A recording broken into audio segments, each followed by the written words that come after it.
Good morning, good afternoon, good evening, wherever you are in the world.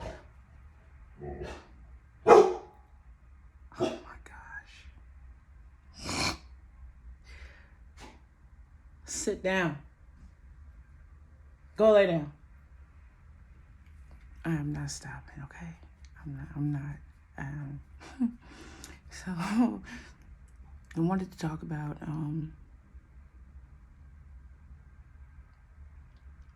my near relapse. Going through the dark night of the soul, it is a very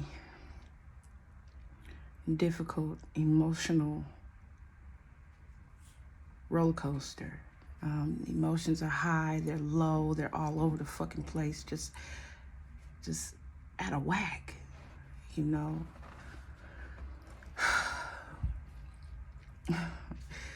A lot of people don't know this about me because I hid my pain so well. Being a young adult, being a kid, you know, I hid my pain perfectly. Nobody knew.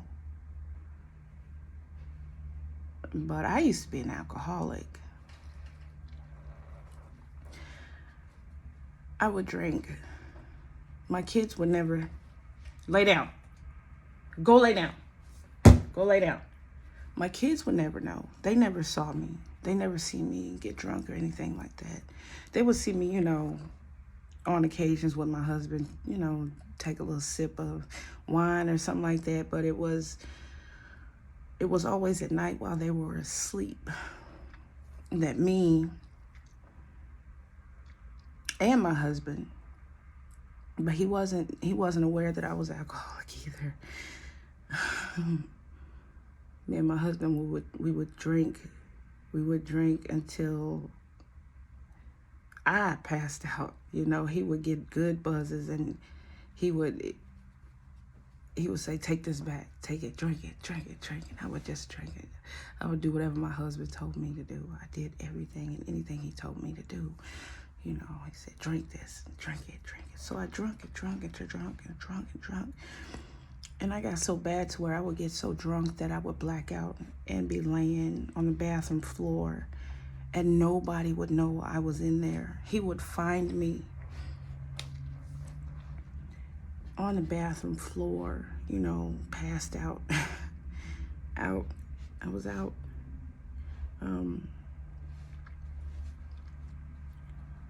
But I was able to hide it so well and control it to the point where I was taking 2 shots of alcohol in the morning before anybody got up. Brush my teeth, gargle my throat, make sure I drink something, you know, or eat something so they wouldn't smell it on my breath. I was drinking 6 packs of beer a day while my kids were at school. Or before they got home from school, I would take shots of alcohol, whiskey. Captain Morgan spice rum was one of my favorite. I used to buy the big bottles and hide it in the house. All of this is leading to something. I'm gonna tell you why in a minute.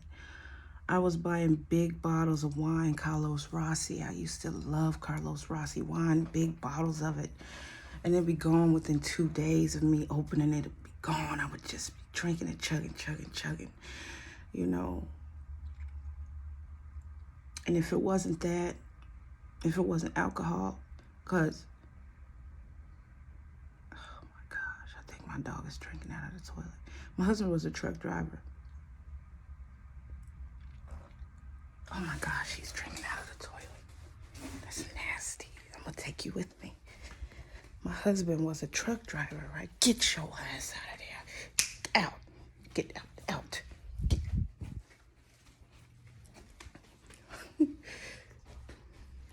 He gives me a run for my money. That's my boy. But anyway, I gotta watch him.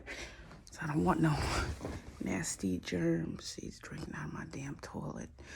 But my husband was a truck driver. He'd be home. And when he was home, it was nothing but fighting and arguing. It was me always being sad, feeling empty, feeling alone, although he's laying next to me, crying myself to sleep at night, wondering why my husband doesn't love me and why he didn't miss me, or why he never held me when he came home, you know, why he never spent time with me. That's that rejection.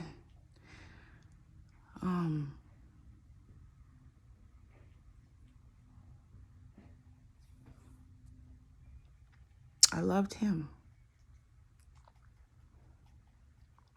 more than I loved myself. I did any and everything for that man that I could possibly do. I gave as much of myself as I could at that time, being that I was in so much agony and so much pain. But when my husband was home, we would argue, we would fight, and to numb it, I would either drink or fuck him. You know, I would, while he was asleep, he didn't have no problem with it. I'd get on him and just do what I had to do, you know, to get rid of that pain. The alcohol, that was to numb the pain. I knew it wasn't going to take it away, but it was to numb the pain. And being rejected and mistreated and abused all my life, it just all came crashing down. I couldn't hide it anymore. I couldn't hide the pain. I couldn't bear it anymore. I couldn't hold myself up anymore. So, well, not only was I with the wrong man, it took a toll on my marriage, and it took a toll on me. The issues that I was having, you know, being that I didn't have a mom or a dad or a man there to protect me or show me what a woman or a little girl or what have you was supposed to be treated like, or how I was supposed to grow up, you know, appropriately. I didn't have any of that. So I was addicted to alcohol for 5 years. I hid it. I was slick too. I hid it for 5 years. Nobody knew. Not even my kids. They didn't know I was alcoholic.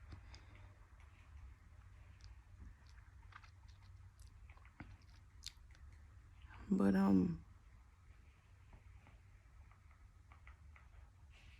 the point is the why.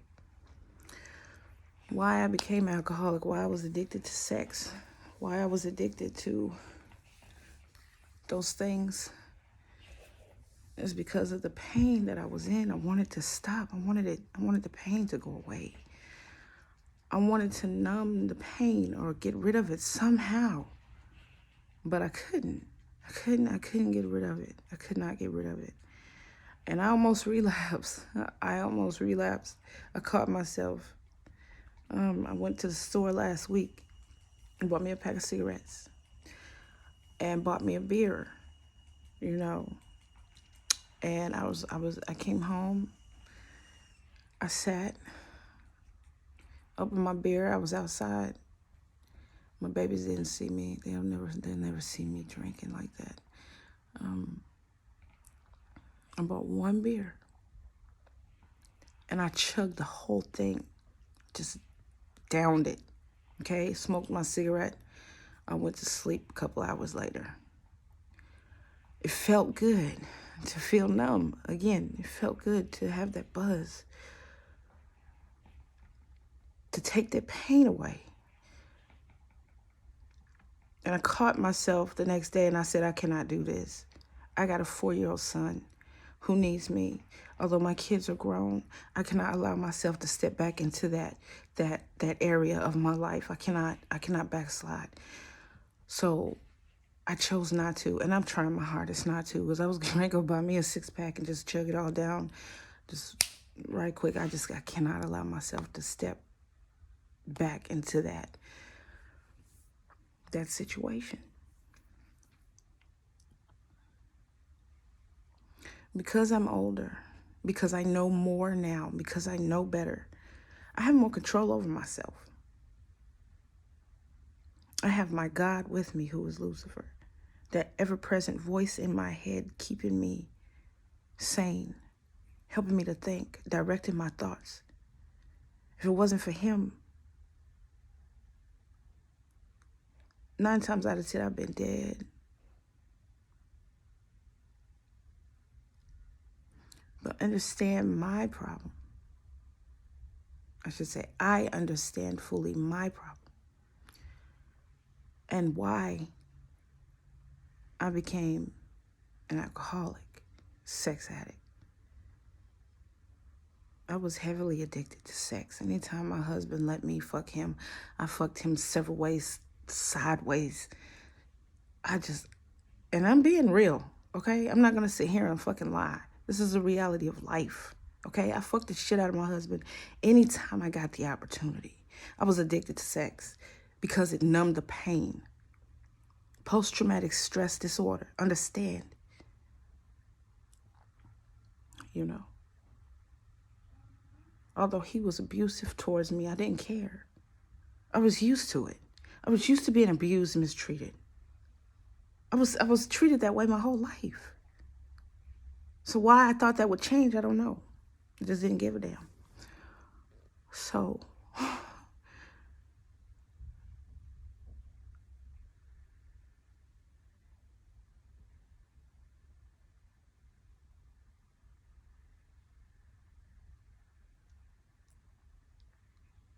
now that I'm older, I can see and perceive things better. You know, the mental and emotional aspects is something that I have to control now. Where once I had no control at all.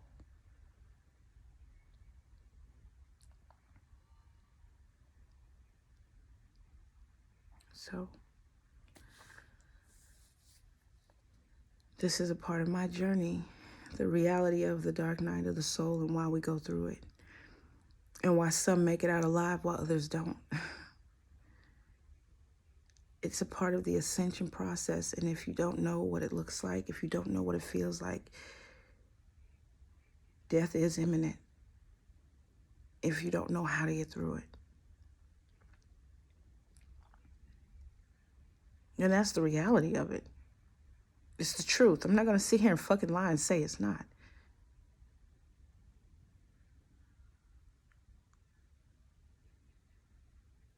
Now that I understand, now that I know better, I have better control of myself. So, I just got on here to share with you all my journey through the dark night of the soul, why things happen the way that they do during the process of ascension, during the process of self-mastery, during the process of self-healing, and beginning to love self-awareness. Remember, love is an emotion, a feeling. The mind doesn't feel. It only processes. So whatever energy you feed your mind, your subconscious, superconscious mind, that's what's going to radiate out in your world. And because I work with demons, because I work with Lucifer, they're not going to allow me to destroy myself because they know that I can do better. They know my purpose. They know my worth. They do. And they just want me to see it.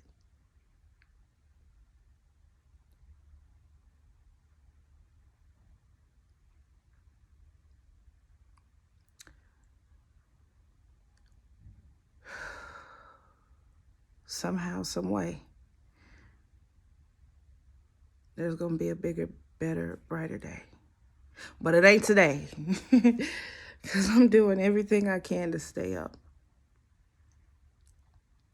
And to stay sane.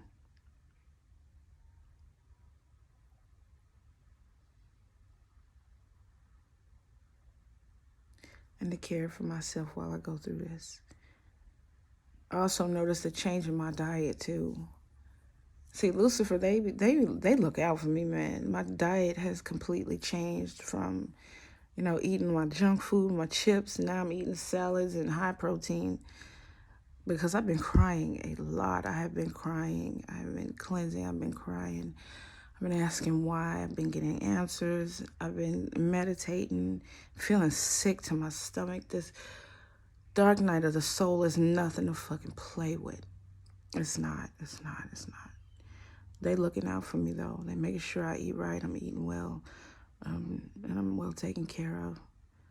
Thank you, Lucifer, for being my ever-present help. Thank you for being the truth and the light. Because his name means light bearer. He is Lucifer, the light bearer, the morning star. Let's get that right. I'm not a Satanist. I'm a Luciferian. There's completely different. Those are two completely different things. Okay? I'm a Luciferian. Okay? And that's all he has ever been to me was light, the truth, my way maker. He's always been there for me ever since I called on him. He's never left me. I left him, but he never left me.